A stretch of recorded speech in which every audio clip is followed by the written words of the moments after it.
हमारे देश में बहुत बड़े बड़े स्कूल हैं, कॉन्वेंट स्कूल है, प्राइवेट स्कूल्स हैं और बहुत सारी पैसे कमाने के लिए लोगों ने आज की डेट में स्कूल खोल लिया है। पर आप जहाँ पढ़ रहे हो ये गवर्नमेंट की स्कूल है। मुंबई में भी बीएमसी स्कूल है, पर बहुत सारी बीएमसी स्कूल गवर्नमेंट की स्कूल बंद हो रही है सर। मुंबई में भी बहुत सारी बंद हो गई। रीज़न है कि बच्चों को पेरेंट्स उठा के प्राइवेट में डालता है।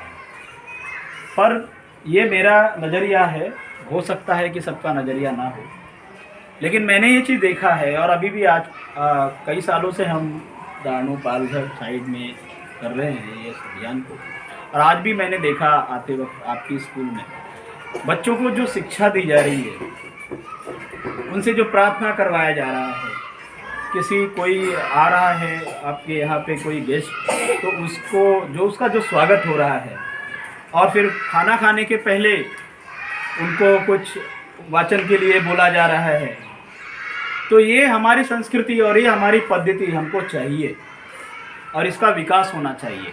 ये चीज़ उसमें नहीं मिलता है प्राइवेट स्कूल में, कॉन्वेंट स्कूल में वो चीज़ें नहीं मिलती है जो चीज़ें हमें यहाँ मिलती है।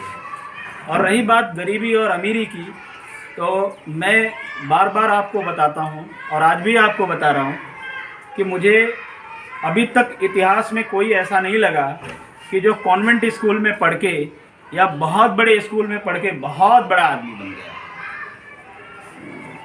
आज हमारे देश की राष्ट्रपति जो चुनी गई है द्रौपदी मुर्मू, है ना, अभी हमारे नए राष्ट्रपति आ गए भारत देश के, द्रौपदी मुर्मू। वो आपको पता है आदिवासी समाज से आती है, और ये बहुत बड़ी बात है। तो ये तो ध्यान में रखना ही नहीं है हमको कि हम प्राइवेट स्कूल में पढ़ेंगे, बड़े स्कूल में पढ़ेंगे तो हम ये बनेंगे। मैं बहुत सारे स्कूलों में पहले से उदाहरण देता आया हूँ कि एक बच्चा स्कूल जाता था और उसका स्कूल इतना दूर था कि वो नदी को पार करके उसको उस तरफ स्कूल जाना होता था। स्कूल को जाने के लिए उसको नदी पार करके जाना होता था। उस ज़माने में टक्का चलता था सर, जिसको हम लोग आज 25 पैसा बोलते हैं ना, 25 पैसा। वो टाइम पे वो 1 टक्का, 2 टक्का, 3 टक्का ऐसा पैसा चलता था। हाँ, तो वो नदी को क्रॉस करके जाने के लिए 1 पैसा लगता था। उसके पिताजी बहुत गरीब थे। वो बच्चे के मन में था कि अगर मैं पिताजी से पैसे मांगूंगा अपने पापा से कि मुझे 1 पैसे दो नाव से मुझे आने जाने के लिए, तो मेरे पिताजी तो ऑलरेडी उसने देखा था कि हमारे माता पिता की कैसी स्थिति है, वो हमारा भरण पोषण करते हैं, तो हम उनके ऊपर ज़्यादा बोझ ना बने, इसलिए वो लड़का रोज़ नदी से तैर करके जाता था। रोज़ तैर के स्कूल जाता था और आता था। एक दिन एक नाविक ने पूछ लिया, बोला बेटा ऐसा क्यों करता है, नाव पे बैठ जाया कर। बोले मेरे पास देने के लिए पैसे नहीं है, मेरे माता पिता गरीब हैं, इसलिए मैं उन पे ज़्यादा बोझ नहीं डालना चाहता हूँ, तो मैं अपनी मेहनत से पढ़ाई करूँगा। और उसने अपनी मेहनत से पढ़ाई किया। उसने कोई प्राइवेट स्कूल और कॉन्वेंट स्कूल में पढ़ाई नहीं किया। आपको मालूम है वो कौन था? आप अपने किताबों में भी पढ़ चुके हो। हमारे देश का प्रधानमंत्री लाल बहादुर शास्त्री। कौन थे? लाल बहादुर शास्त्री।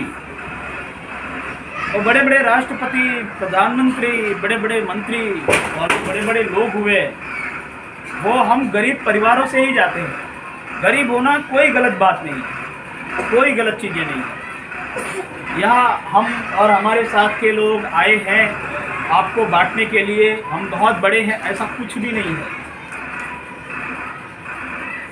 आपको आपके सर को भगवान ने प्रेरणा दिया और इनको भी ईश्वर ने ही प्रेरणा दिया, हमें भी ईश्वर ने ही प्रेरणा दिया और हमको लाया भी यहाँ तक। वरना दाणू में और भी बहुत सारे स्कूल है, पालघर एरिया में बहुत सारे स्कूल है, मुंबई में बहुत सारे स्कूल है, फिर हम यहाँ क्यों आए?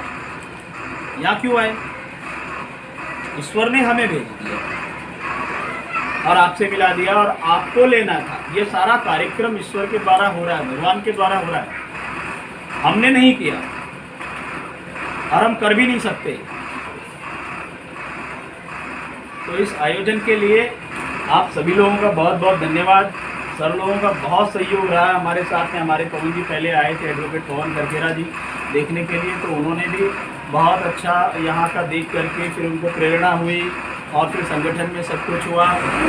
भैया हमारे यादव महासचिव जी, इनका बहुत बड़ा सहयोग रहता है, पूरे मन से एकदम लग करके हर काम को ये अच्छे ढंग से करने का पूरा प्रयास करते हैं।